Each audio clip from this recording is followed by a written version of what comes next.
Welcome to VOD Recaps. In the rugged terrain of Afghanistan, a drone hovers above a quaint village, capturing the attention of the local inhabitants who brace themselves for an imminent attack. Shortly thereafter, a contingent of American soldiers descends upon the village, only to find it eerily deserted, as the villagers have taken refuge indoors. The soldiers press forward, and upon encountering a man armed with a bomb, they encircle him, issuing a stern ultimatum to relinquish his weapon. Initially defiant, the man eventually draws a gun, compelling the soldiers to respond with lethal force. Following this tense encounter, Jake communicates with Colonel Mason, reporting the deceased bomber and requesting permission to disarm the explosive device. Mason, however, denies the request. Undeterred, Jake proceeds to defuse the bomb, only to be caught off guard by a secondary hidden explosive that detonates, claiming the lives of many soldiers. In the chaos that ensues, local men emerge from their hiding places, engulfing the American troops in a fierce gun battle. Amidst the turmoil, only Jake and Mason survive. In a critical moment, as Jake nearly falls victim to enemy fire, Mason intervenes, saving his life just as a helicopter arrives to their aid. Fast forward 5 years, Jake grapples with civilian life, managing his post-traumatic stress disorder with medication. He works diligently at an auto shop owned by Earl, often dealing with demanding clients. At home, Jake maintains a cheerful facade for his son, but behind closed doors, tensions rise as his wife highlights their mounting unpaid bills. Jake reassures her of his commitment to resolve their financial woes. In a tender moment, Jake shares with his son a photograph and stories of his former squad, including Mason's presence at the hospital during his son's birth. Reflecting on his estrangement from Mason, Jake skillfully evades his son's probing question about his experience with killing. The following day at work, Jake confronts a group of gangsters claiming Earl owes them money. When Jake attempts to expel them, the gang's leader, Fresh, orders an attack, but Jake skillfully overpowers them using a wrench. Fresh halts the altercation by brandishing a gun and departs, ominously promising a future confrontation. Jake later learns of Earl's past gang affiliations and his commitment to protect his community, assuring Jake of his family's safety. That evening, Jake's world shatters. Returning home, he encounters Fresh, who cryptically speaks of retribution before departing. Inside, Jake is confronted with the horrifying reality of his family's murder, leading to a complete emotional collapse. As the police arrive, Jake, overwhelmed with grief and rage, flees the scene. Driven by vengeance, Jake scours the city for Fresh's vehicle, haunted by memories of happier times with his family. His search leads him to a club where, armed and resolute, he indiscriminately eliminates gang members in a frenzied shootout. Confronting Fresh, Jake learns of the unintended nature of his family's death, but this revelation does nothing to sway his resolve. In a final act of retribution, Jake executes Fresh.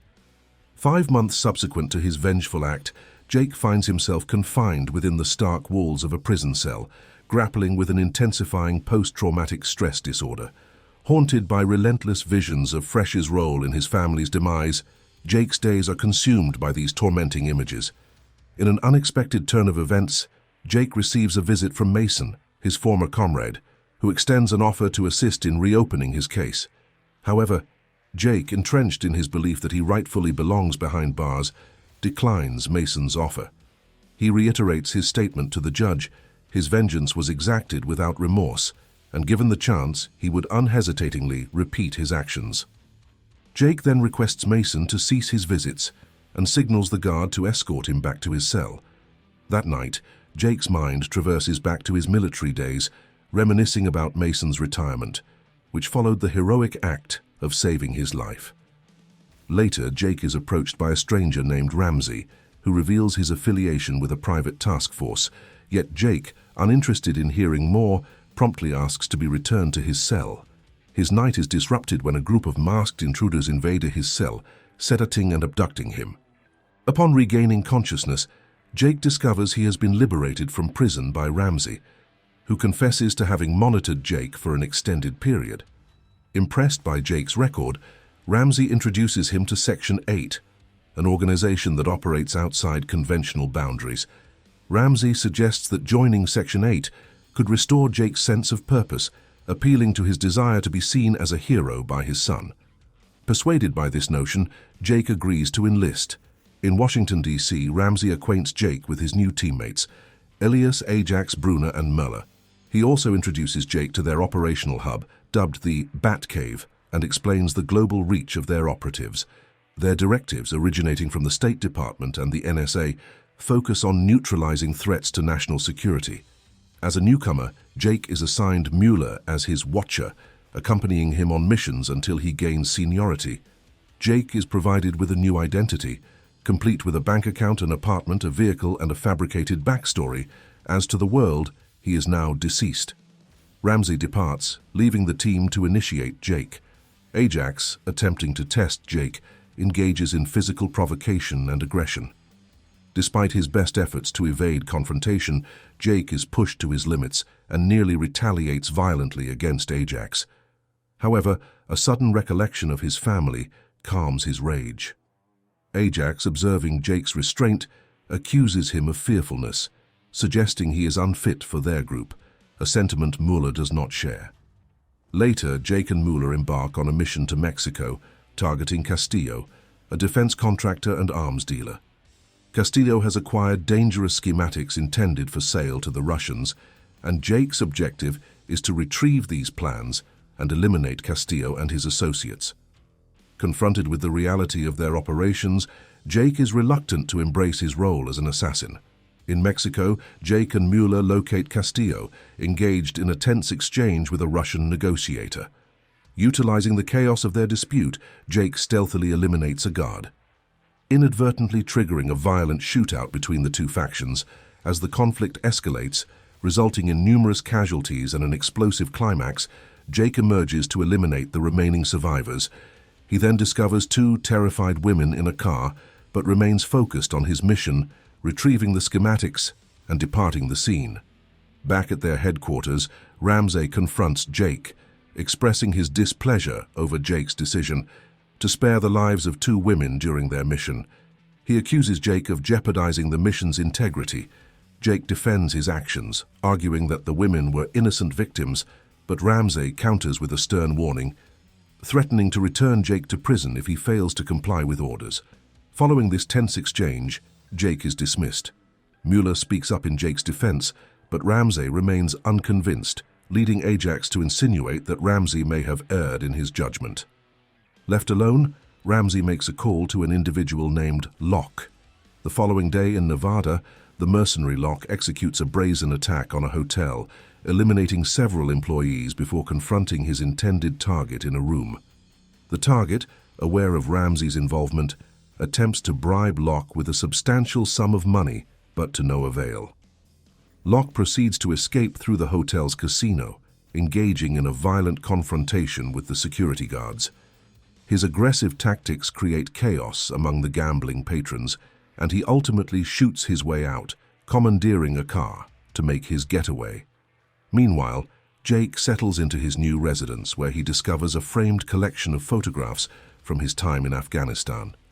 This discovery triggers memories of a past conversation with Mason, in which Jake expressed guilt over an incident that led to Mason's injury, and Mason's subsequent reassurances. Later, while at a pub, Jake encounters Mueller and attempts to glean information about Ramsey. Mueller shares her own military background, including an incident where she assaulted a superior officer.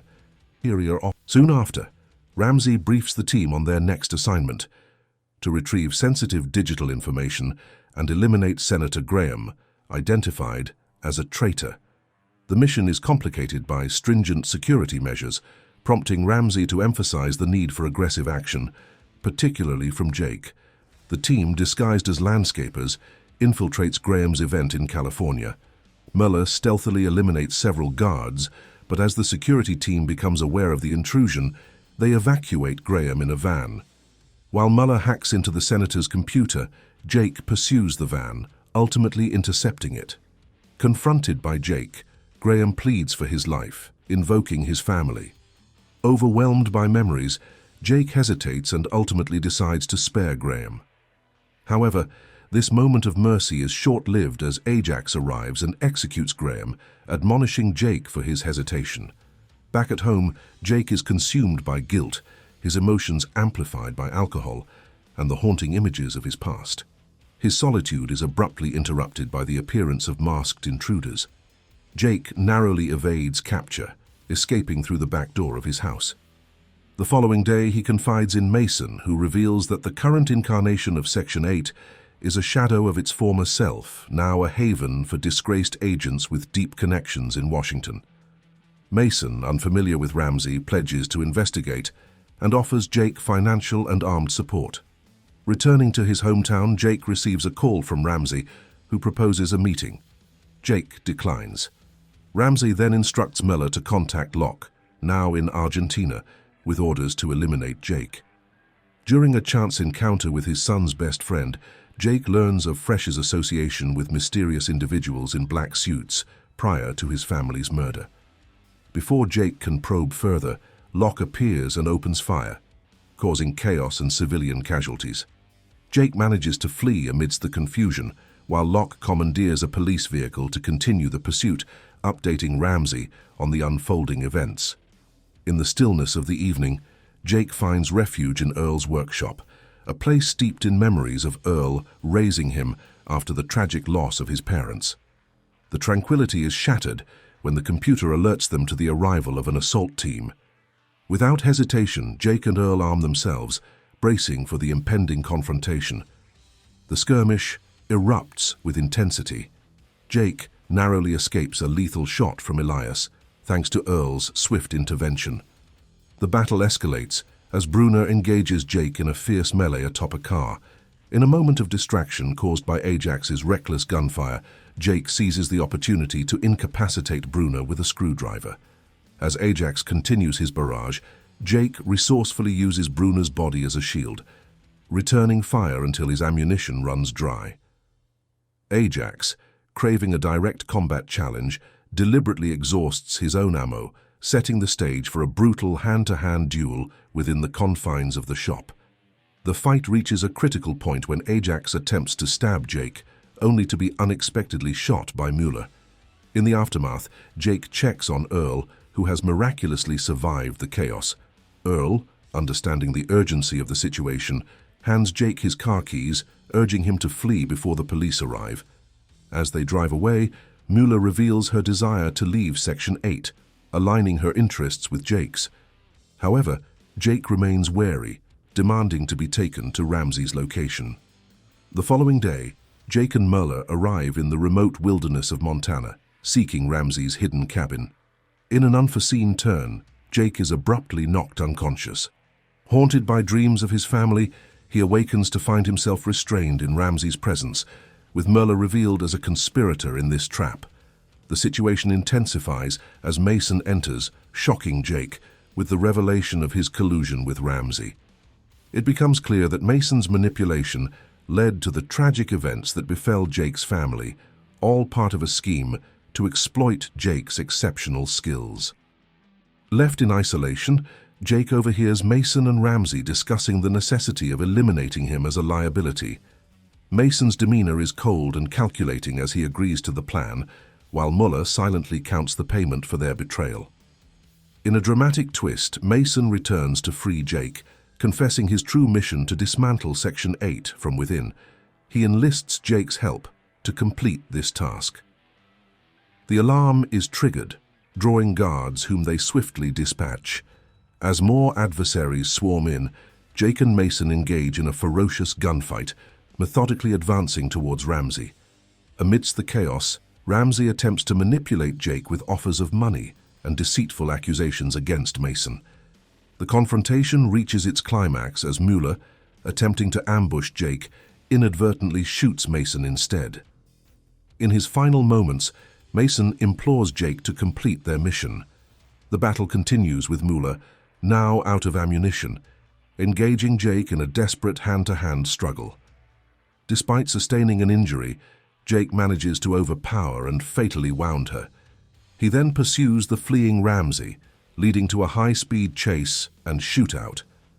Ramsey's distraction results in a catastrophic crash, providing Jake the opportunity to confront and ultimately eliminate him. In the aftermath, Jake is brought before General Savoy, Mason's superior. Savoy extends an offer for Jake to join his team, promising a fresh start. Initially reluctant, Jake declines, feeling devoid of purpose. However, Savoy leaves him with a contact card, just in case. Returning home, Jake faces one final adversary, Locke, determined to uphold his reputation. A fierce battle ensues, showcasing their exceptional combat skills. The fight culminates in the kitchen, where Jake ultimately gains the upper hand and ends Locke's life. The following morning, Jake reaches out to Earl with a heartfelt voice message, expressing his gratitude and announcing his departure. Aboard a bus, a tender moment between a mother and her son triggers poignant memories of his own family. This emotional epiphany leads Jake to reconsider Savoy's offer. He contacts Savoy, affirming his newfound purpose, and is welcomed into the ranks of Section 9. Make sure to subscribe and turn on notifications so you can watch more videos like this. Thanks for watching.